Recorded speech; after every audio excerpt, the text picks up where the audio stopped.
Hello and welcome into Cronkite Sports Live. My name's Jacob Rudner. Alongside me, the one and only Alex Gall. And Alex, if every show's an adventure, I'm excited to work on this one with you. Well, Jacob, it's actually our first time anchoring together. I know that's hard to believe, but it's a thing. I know, it's incredible. I'm excited, and we have lots to cover today. And Alex, we'll start with you. Well, we'll start with ASU women's basketball, of course. They had a 7-game win streak snapped last night after a near buzzer-beating three from UCLA guard Jaime Jaquez. He sent the Devils packing, and reporters Mac Friday and Gabe Swartz are on hand to break down the 75-72 loss and the Devils' late-season hot stretch.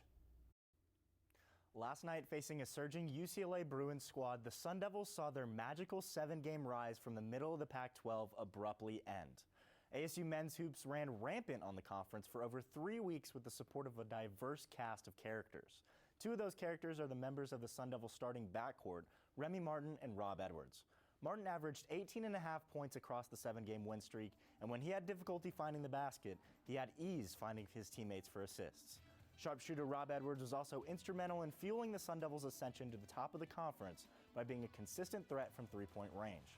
His 24 points and 5-for-9 effort from three helped push ASU past Oregon in its biggest win of the streak. While the production for Martin and Edwards has come all season long, Mickey Mitchell and Alonzo Verge's late surge helped the Sun Devils rise to the top of the conference standings. Mitchell was added to the starting lineup after only playing 2 minutes in the Sun Devils' road loss to Washington State and helped ASU win 7 straight prior to last night's loss to UCLA. Verge is the leader for the Pac-12 Newcomer of the Year award and averaged more than 20 points per game during this streak, despite coming off the bench. Those contributors have helped ASU find an identity and play more consistent basketball as of late. Now, despite the loss on Thursday, ASU still controls its own destiny for at least a share of the Pac-12 title. But where could the Devils end up in March? Our Tyler Mannion spoke to ESPN bracketologist Joe Lunardi before Thursday's game to find out. Tyler Mannion here alongside the one and only ESPN Joey Brackets, Joe Lunardi, the bracketologist around town, the only voice that matters in this conversation. So Joe, I'll start you off. The question that all ASU fans want to know, where do you have them slotted right now? How about this run that they're on? The Sun Devils, to me, they're in all capital letters on the current bracket. So that means they're in first place. They're what we call an AQ, the automatic qualifier. Now that may or may not hold, right? But they're certainly close enough to the top of the Pac-12 that some of the worries that ASU fans went through a year ago at this time may be a little calmer here coming down the home stretch towards Selection Sunday. So I would say 85% chance or better to see their name on Selection Sunday. Wow, 85% chance or better for the Sun Devils. All right, so they're pretty safe, 85%. What do they have to do to guarantee their spot in March? When you're where they are, it's more about avoiding bad losses than it is piling up more good wins. And look, great wins never hurt. But the only way they're going to sink far enough to hear the dreaded NIT words is bad losses. And I would describe that as, losing at home to lesser teams or losing in the Pac-12 tournament, when they're the better seed. So you think there's that top tier of those three, and then ASU leads that second tier? I think ASU's kind of in its own tier. I don't think ASU is going to be a bubble team 2 weeks from now. Wow. That in and of itself is a big statement, no? Well, I just wanted to give you that exclusive. Exclusive, heard it here, only and first. There you go. ASU will not be a bubble team in 2 weeks. And hey, Sun Devil Nation is looking to be out come March as well. Joe, appreciate your time. For Joe Lunardi, I'm Tyler Mannion, Cronkite Sports. Our basketball coverage doesn't stop there. Here's our Dominic Stern with a look at the Pac-12 Player of the Year race in this week's Impact. The regular season is coming to a close in the Pac-12. With just a few games left, it's time to start looking at who could be receiving some Pac-12 hardware. For Men's Coach of the Year, there's 2 candidates. Mick Cronin from UCLA has his Bruins at 18-11 overall and 11-5 in conference play. His competition is ASU's Bobby Hurley. The Sun Devils are currently sitting in 3rd in the Pac-12 standings at 10-5. Arizona State has never won a Pac-12 title, but Hurley has them in a great spot to win it and Coach of the Year. For Player of the Year, there's 2 candidates as well. The two candidates are Remy Martin of ASU and Peyton Pritchard of Oregon. Pritchard is the favorite, but Martin has gained some ground during ASU's search. Pritchard leads the pack in points and assists per game, so Martin needs a strong final week and the Pac-12 title if he wants a shot at the honor. The Women's Player of the Year is almost certain, though. Oregon's Sabrina Ionescu became the first ever college basketball player, male or female, to score 2,000 points, grab 1,000 rebounds, and dish 1,000 assists in their career. She's established herself as one of the greatest college basketball players ever. Thanks, Dominic. And now moving to ASU women's hockey. They trek up to the mountains this weekend to participate in the WWCHL playoffs in Salt Lake City. The Devils hold the number 2 seed, which is their highest seeding ever, and face Colorado State this afternoon. That one is already underway, but before ASU left for Utah, WCSN mic'd up forward Sheridan Gloyd at practice. Take a look. You can't see it. Yeah, you can. Oh, let's make this a good one. Hey, yeah! Yeah!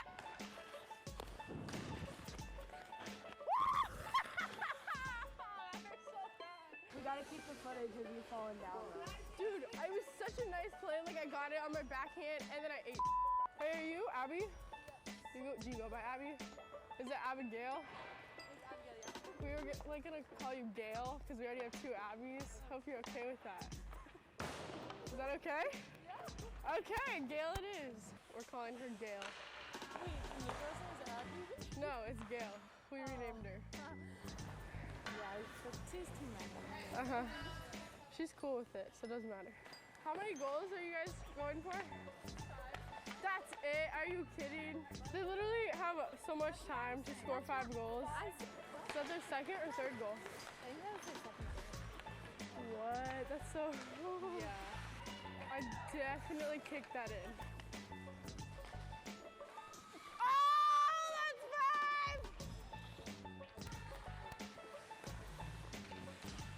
5! Why? Oh my God! Every time! I need to get my skates sharpened. Is that not push-ups?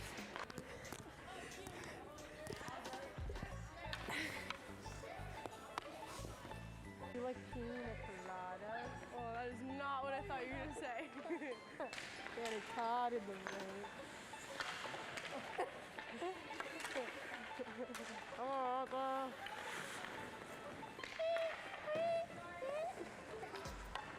Nice, now you got me in trouble. Join the 10th time today. Devils on 3! 1, 2, 3! Devils! Arizona State hosted a panel called Journey of the Black Quarterback. Among the star quarterbacks in attendance, Arizona State's Jaden Daniels was also there. Our Peyton Gallagher caught up with Daniels at the event. There is no progress without struggle. Words from the pen of Frederick Douglass that echo to this day. ASU QB Jaden Daniels did not struggle often in his first year helming the Sun Devils offense. This past week, the young QB got a chance to see just how hard the road has been to get where he is now. As only a sophomore, Jaden Daniels is the face of Arizona State football. These are the faces of the men that made Jaden Daniels possible. Faces of men who crawled, ran, struggled, and overcame so that Daniels could fly. These are the freedom fighters of the black quarterback. This past week, Daniels shared the stage with some of these trailblazers in a panel curated by ESPN's Bill Roden.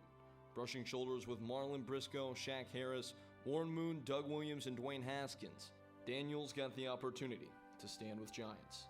It was a great experience to be able to be up there with the greats, the legends that set the foundation before us.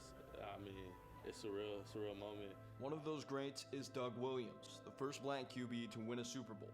Williams, who was also a part of the panel, fought his whole career to achieve equality under center. He hopes Daniels can take something away from this experience. You know, I kind of envy the young guy because, you know, I wish I had an opportunity when I was his age to be on the stage with guys that had played in the league and just listen to some of the stories, you know. But to be out in a situation like this, just to hear some of the things that we all had to say, and for him to be able to take it in, to me, is nowhere in the world that he shouldn't just soak up all that and say, you know what, I want to be like those guys.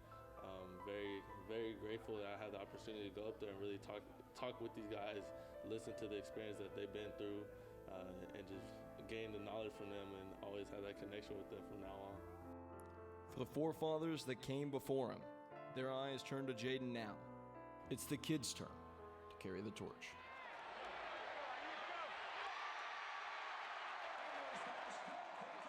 Daniels is part of a new generation of black QBs that are redefining how quarterback is played. He's certainly well on his way to putting his own mark on the position.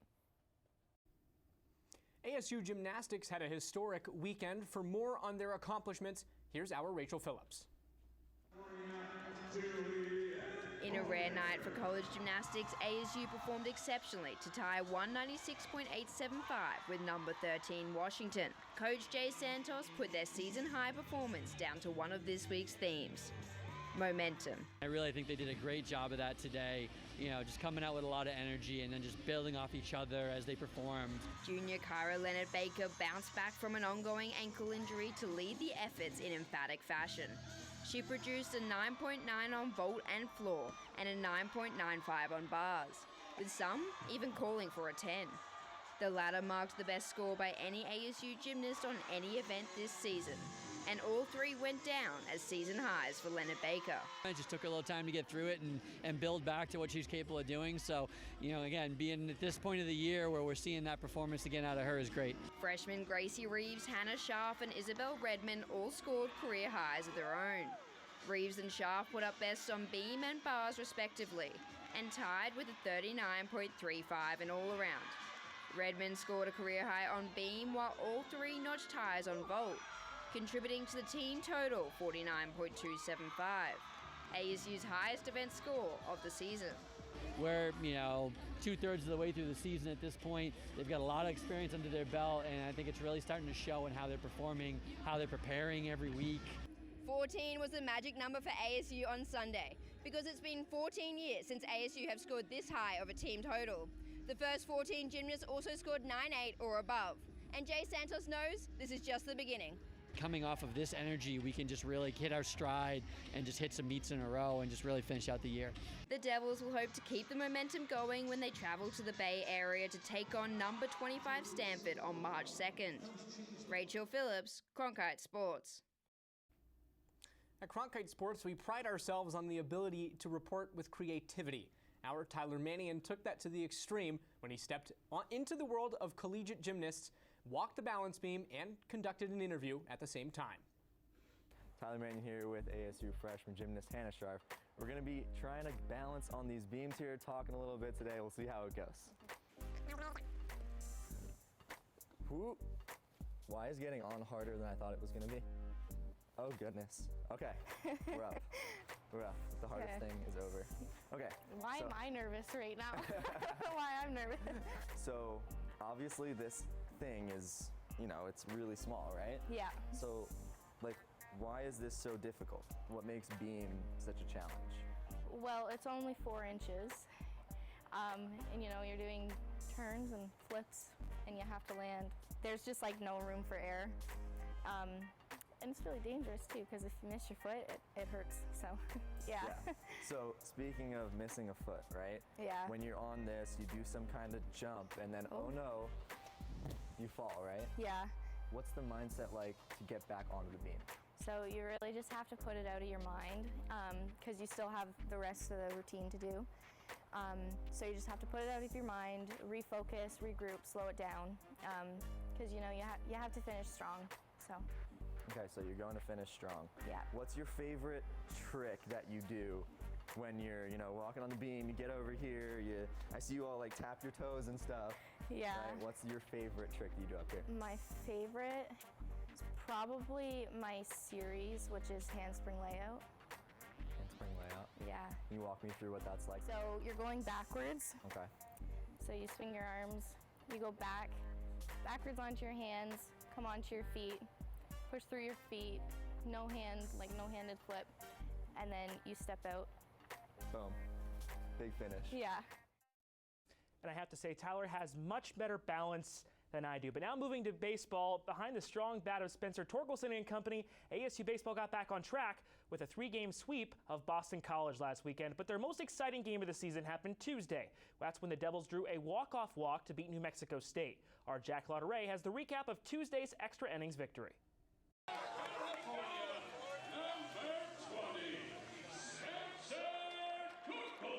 With lots of questions answered against Boston College, the Devils walked back into Muni with a newfound purpose and another powerhouse offense from New Mexico State entering in.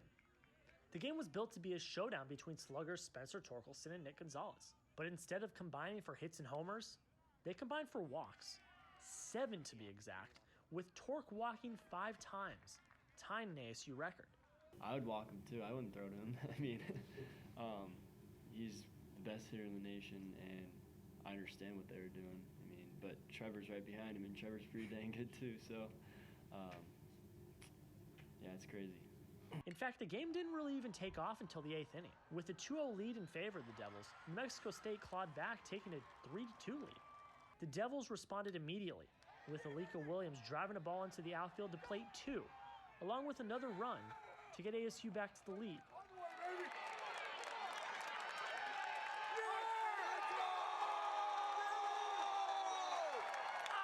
The Aggies tied it up again in the 9th, and the game headed into extra innings. That's where the Devils worked the bases loaded to bring Trevor Hauver to the plate, where he would walk in the go-ahead run to give ASU the win.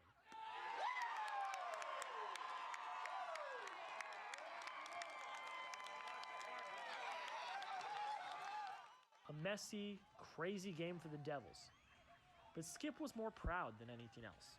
I'd much rather be going home a lot earlier, but it's good to see a little bit of adversity where you think you've got the game, you cough it up because of your own miscues, but still have the maturity to, fight through that and get some big hits and win a baseball game, which is, I think, the goal. So, I was proud of the way the guys battled back even after a couple miscues there late. The Devils now shift their attention to the weekend series against Nebraska. Reporting in Phoenix Municipal Stadium, Jack Lauderay, Cronkite Sports.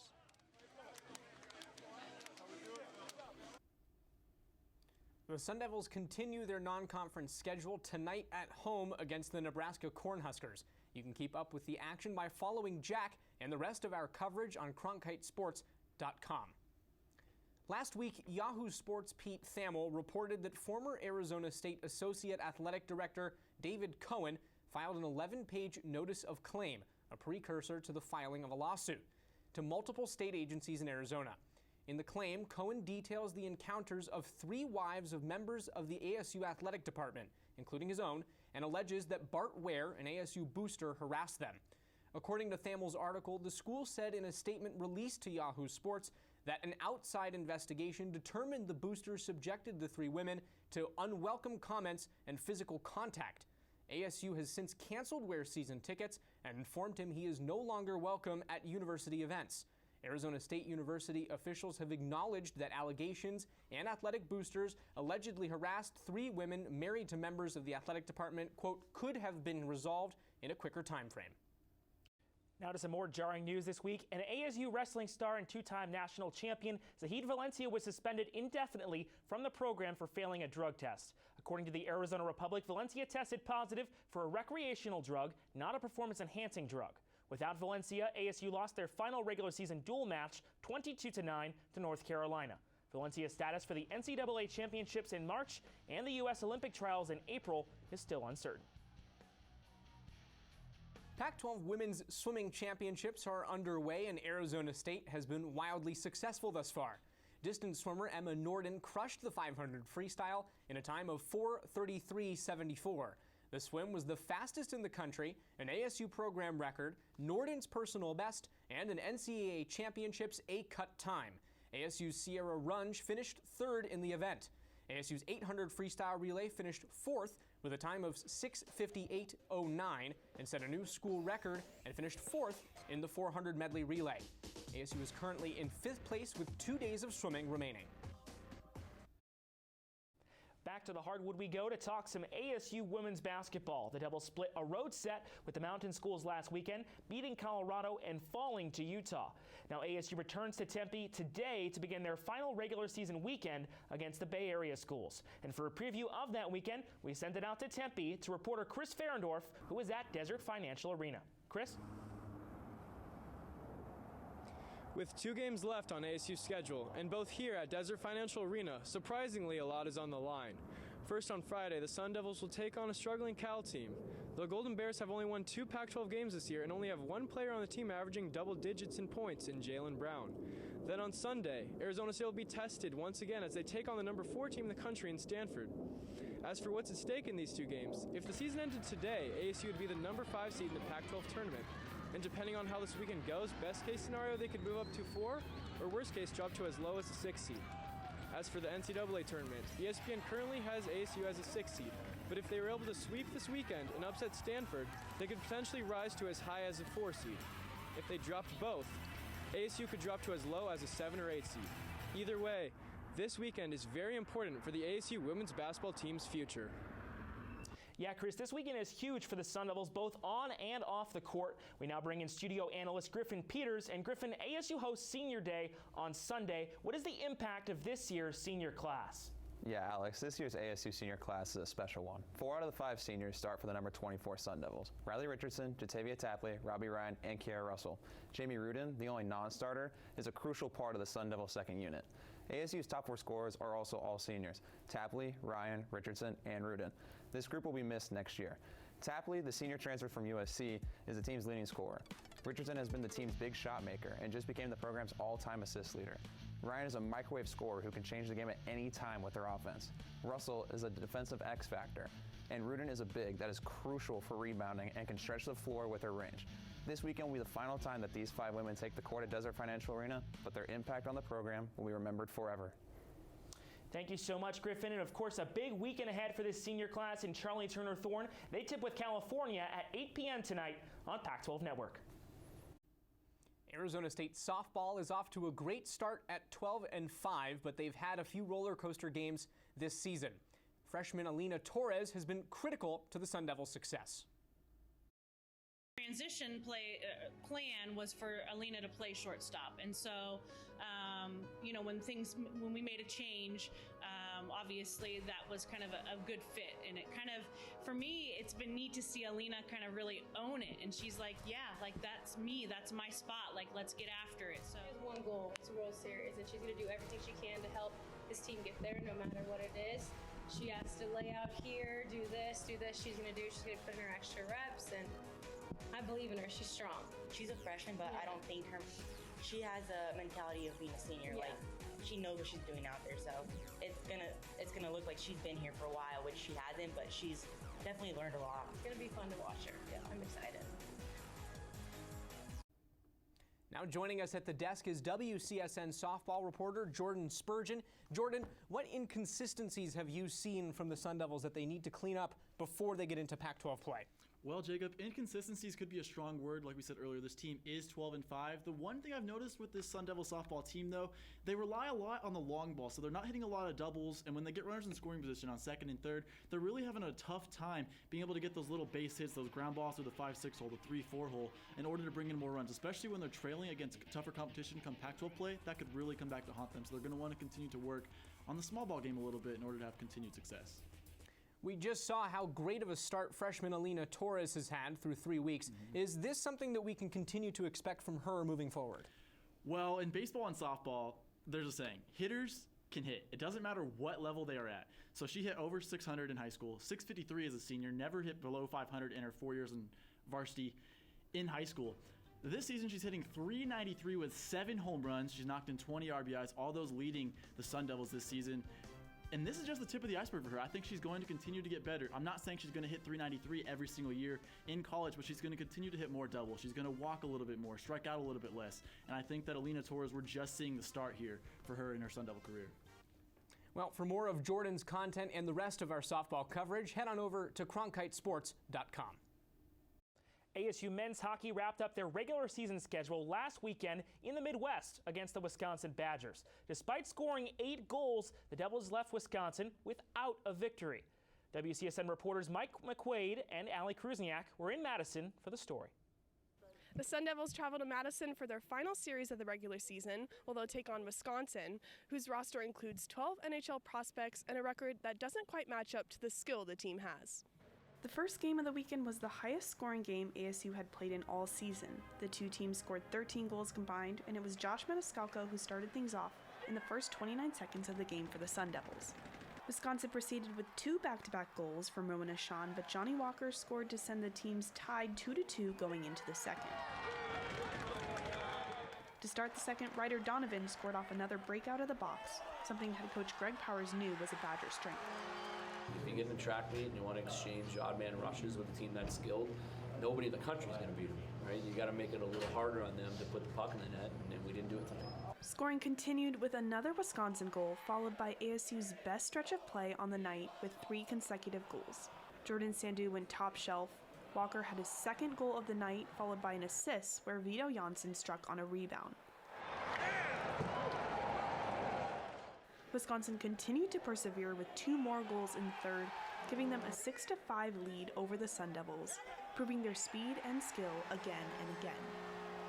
Brinson Pashnuk tied it up, making it 6-6 with 7:31 remaining in regulation, but Ashan struck again and last. He notched his first career hat trick and a Badger win to head into senior night. We're one of the highest scoring teams in the country, but you know, we pride ourselves on being a little harder to play against defensively than we were tonight. With tensions high for both teams, we send it over to Mike McQuaid for Game 2. Thank you, Allie. Greg Powers and his squad ending the regular season on the Badgers senior night. Here at the Kohl Center, it's going to be an electric atmosphere. The Badgers struck first early in the first period with 2 goals by Lindmark and Caulfield, going into the second with a 2-0 lead.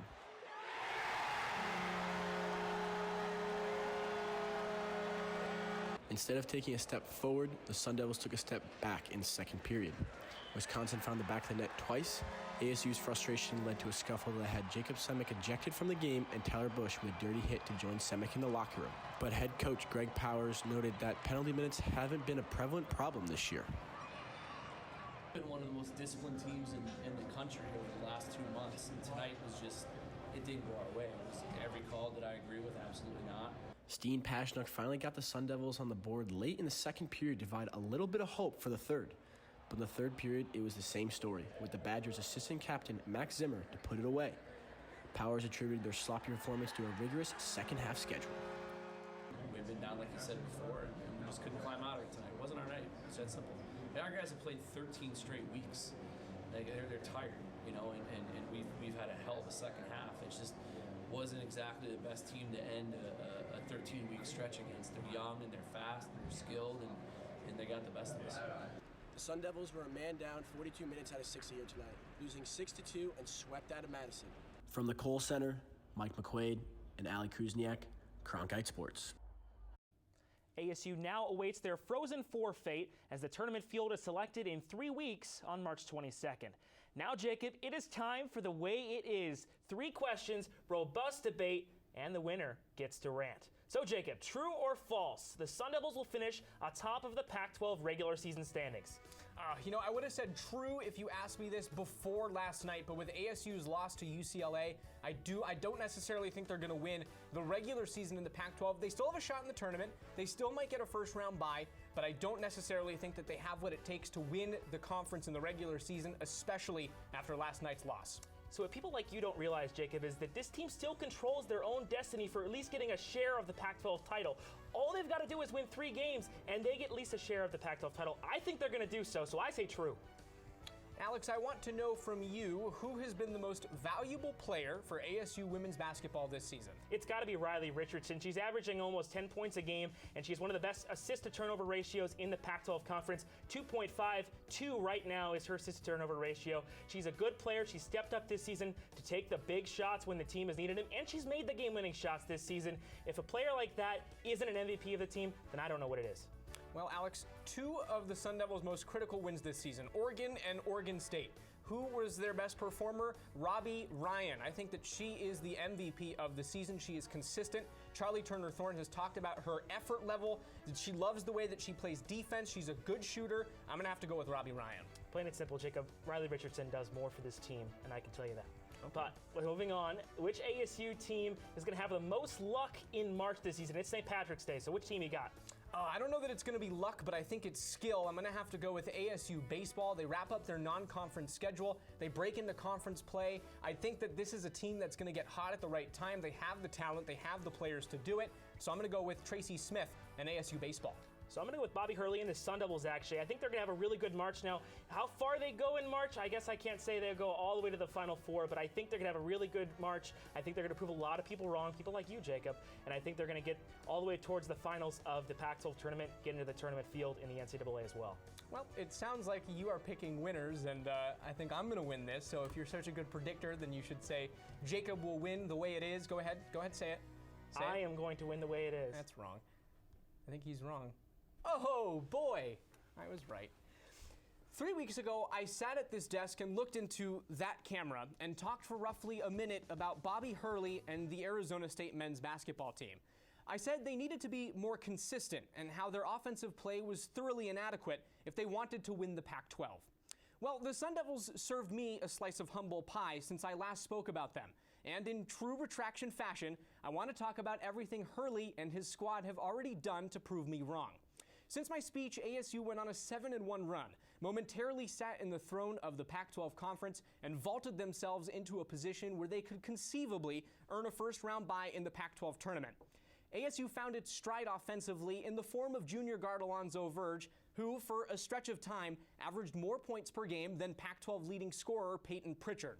Remy Martin pushed the Sun Devils past the pack with his scoring and ball distribution, and ASU's one constant, its defense, has remained with it throughout its thunderous run to the top of the conference. ASU's season has not been perfect, and another hurdle was thrown in its path for the regular season in the conference play with its loss to UCLA last night in Los Angeles. However, one thing is certain. Hurley has hammered out my statements and those of many others with a season hardly anyone expected, and that's the way it is.